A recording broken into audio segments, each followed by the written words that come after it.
A McDonald's customer favorite has officially returned to the menu board. McDonald's has brought back the snack wrap. In an effort to boost declining sales, it was mostly discontinued in 2016, but remained a fan favorite with thousands of people calling for its return.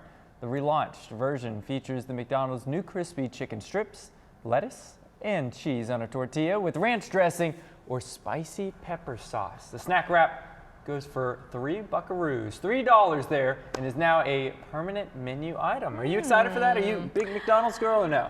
Not a big McDonald's fan, but I do like that one.